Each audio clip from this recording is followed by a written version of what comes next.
When you have an informed opinion on any topic, then let your voice be heard. That is what we do on Express Yourself.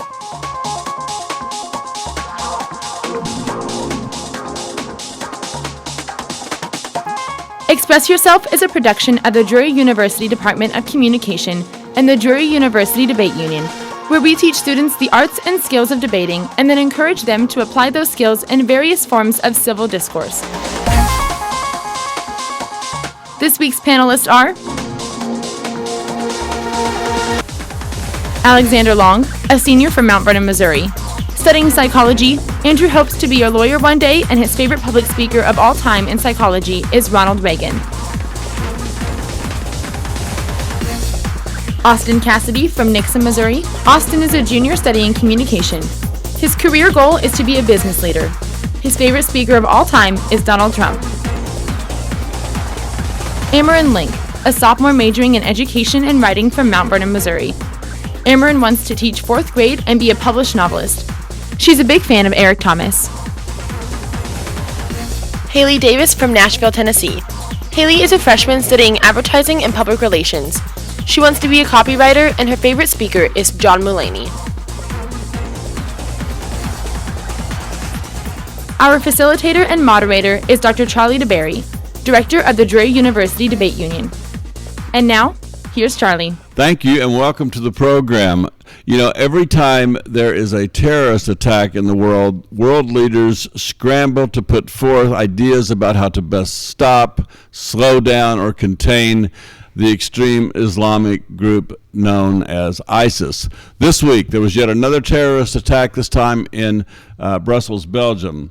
A few of the reactions, or some of the reactions, range from a few people who are sympathetic with the terrorists, saying, after all, the Western culture has brought this on itself, to those who say that the behavior of terrorism is so barbaric that we should attempt to destroy every known stronghold where suspected terrorists are believed to be trained or armed. I've asked the panelists to give us their thoughts. This is going to be an interesting discussion because there's a lot of ways this can go. Are we at war, or who would like to begin? Well, I just like to start. Well, my first position is when saying something like Western culture, they're asking for it. It's almost the equivalent in my mind of saying of a woman walking down the street wearing a skirt saying getting sexually assaulted, saying she was asking for it. Okay. I mean, you cannot do victim blaming in this situation. It's just something that shouldn't happen, and we have to look what we can do and to prevent this from happening further, which is a very complex issue. So I would go ahead and to say that, like, there's a situation here that's actually very strange and delicate whenever we're dealing with a religion and then extremists within a religion that are really doing things that are not associated with Muslim beliefs. So I want to first start out and say that Muslims, they don't, many of them do not condone this in any way, shape, or form. This is an extremist group doing very extreme things, and they even say to other Muslims, which is important to note, if you want to be right, because they believe, of course, the end of the world is just nigh. If you want to be right, you better become a good Muslim. They're saying that to most of them. So I want to make that distinction very clear, very quickly. That these are a group of very strong people, similar to whenever we deal with like cult beliefs in America here, something comparable to something like that. Yeah, this isn't like specifically targeting just the West. It's targeting anyone who doesn't line up with their beliefs exactly, including other Muslims. So even if they're not specifically, if they're not in ISIS, or they're not like whichever sect of Islam they are, believing it very fundamentally, then they are subject to being killed by ISIS too. Yes. Okay, so to make a parallel to to another religion, one that we're familiar with, if you took a group of a sect of Christianity and said, and this group of this sect of Christianity said, if you don't do these things, you are going to be condemned to hell, and you have to agree with us, or or you're wrong, and we have the right to kill you if necessary. In fact, it would be the right thing to do to kill you if in order to get more people to line. Yes, that would be a comparable. Like, we don't see that happen in Christianity hardly ever. But for sure that is a comparable situation here, and definitely not the representation of the entire religion. I'd also like to add, I think that whenever a religion, we have laws, freedom of free speech, or freedom of speech and all that. But when a religion goes in and their rules are, in contrast to that, it shouldn't be treated as, well, they have their free speech when they are infringing on rights of other people. So, like, in our country, we should work to limit not what they can do, but like, someone help me out here. So are you trying to say, like, that's the solution? The solution's that we should. How are you saying we should stop this? I don't think that it's going to necessarily stop, like, internationally, of course, but domestically, we've got to try to do what we can do here to limit growing influence of radical religions, and it's not necessarily a religion anymore, especially when they're going around killing people. It's more of a sect. It's still a religion, but it's not something that we should tolerate. I think one thing that we could do to stop the widespreadness of it, or the effectiveness, in fact, is limiting media coverage of the events. Because a big part of terrorism and spreading a message in general only really happens if there's media coverage. Mm-hmm. Yeah. I also think that with a situation like this, that not limiting media coverage, limiting the ways that they're using almost like a reverse psychology approach to get people to join them by like doing big things, so then all of a sudden they've been reported on, just like what he was talking about. I think as well that it's a very powerful front for the countries to stand together, as they have done in a couple of the attacks. That's been really powerful to watch what happened in Paris and in Belgium. And I know that there are other places being attacked by ISIS in less known, less affluent countries, and that's not being acknowledged, and like that's a completely different topic. But like, I think the more powerful the response is from all the nations to say that we don't approve of this is wrong, and we're willing to fight back against you, I think that quiets it down for a while. I think that kind of covers it. But like, it's a delicate situation, considering the fact that it's hard to say that the correct thing to do is go wipe out a bunch of people whenever what we're telling them is wrong is wiping out a bunch of people. So you don't have a double standard in that way. And I think where I was going earlier with it is making, now I think about it, it's the distinction between ISIS and other countries in the Middle East. ISIS is now a region of influence where it's almost established, where these people want to kill and take over land. At this point, it's not necessarily just a religion. It's a organization. It's almost a country in itself that is bent on destroying other countries, including Muslims and Christians, and that is something the United States should not tolerate. Is we should actually use military interference to almost get that out of the Middle East and protect the interests of all religions, including Muslims and those people there. And there's a big distinction between organizations like ISIS and Saudi Arabia. I mean, it's just completely different things. All right, so that's an extremely important point that you're saying. There's a point now where, I mean, it started off with you've got a few extremists, and it grows, and then it starts taking over sections of land or whole large sections of land, parts of countries. All right, and you're saying if you've got this hostile group of people who believe that one way to correct society is to do these bombings and so forth, that if you know where they now have a home base, that it would be a military option. Now that there's a land base, it's a military option to go in and take out that land base. Is that what you're saying? Exactly. It's imperative that we do so, but we also have to look at what we've done previously in our foreign policy with the United States. I mean, back 9/11 happened. Most of the terrorists did not come from Iraq, and that's exactly where we went. And these things happened, and we don't have the proper response in situations that have happened. And so I think what it takes is if we are going to attack and use military operation, it's to land a direct hit to the terroristic operations of that certain religion, and not necessarily establish democracy in a country that we necessarily don't have, exact agreements on, like Iran. We shouldn't go invade Iran because ISIS is bombing people, or Syria for that point.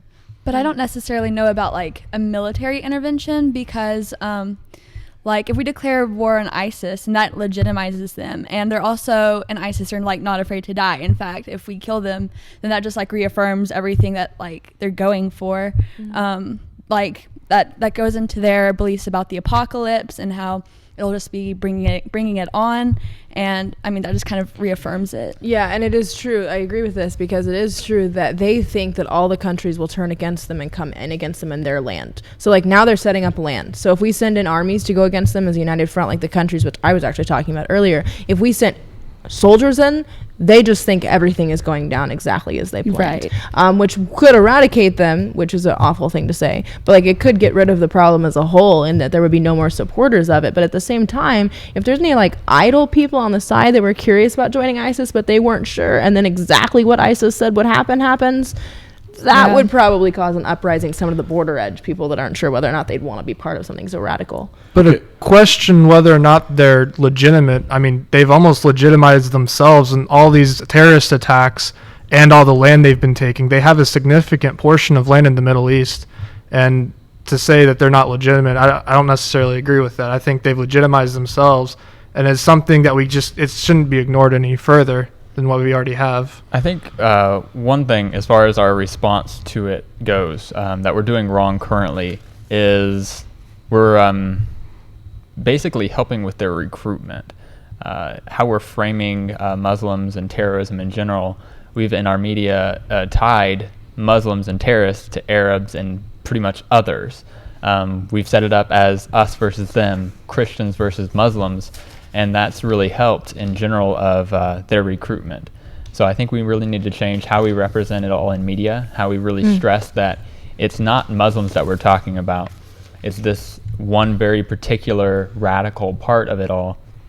So we need to change how media represents everything. Okay, well, we need to start thinking about ways to if there's a way to wrap up this discussion, because it is an incredibly broad discussion.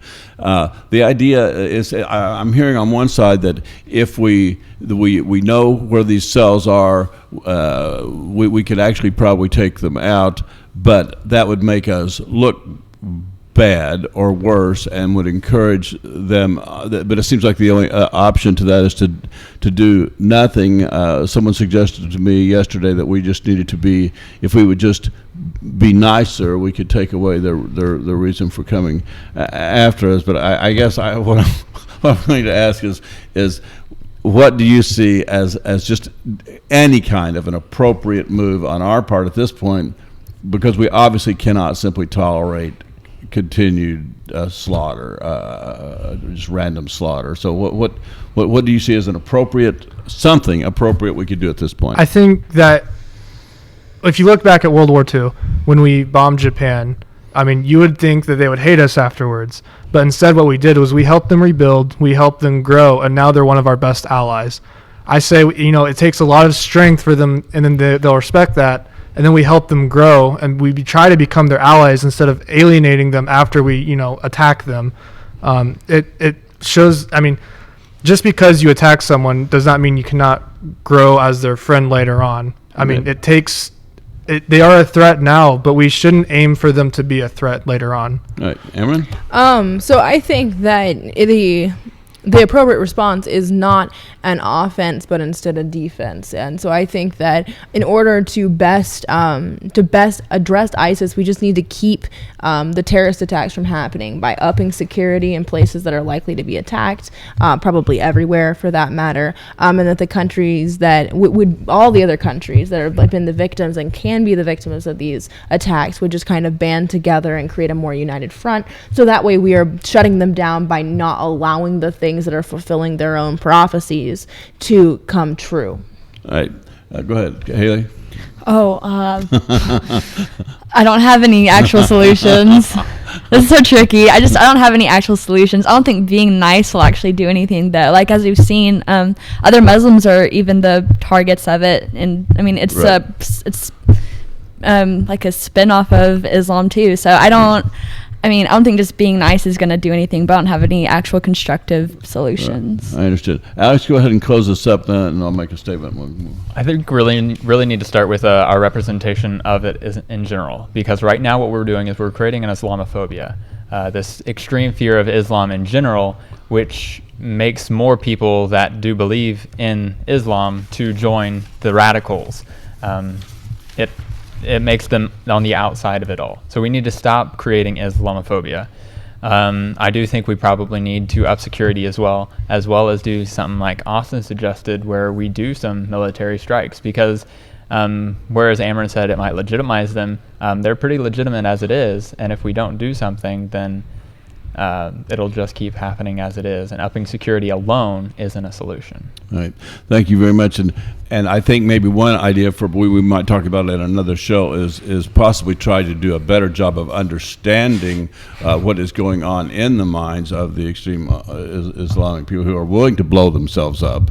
I don't know if someone's got a little bit of butterflies or not right at that last minute before they detonate the belt. But I think maybe we need to try to understand the people and what's going on in their minds. But thank you very much, panelists. A good job on a tough topic. Thank you very much, and thank you, viewers, for tuning into today's session. If you would like to see more examples of Express Yourself, you can go to drury.edu/debate. And there you'll find a drop down of some videos, and you'll see a whole series of Express Yourself.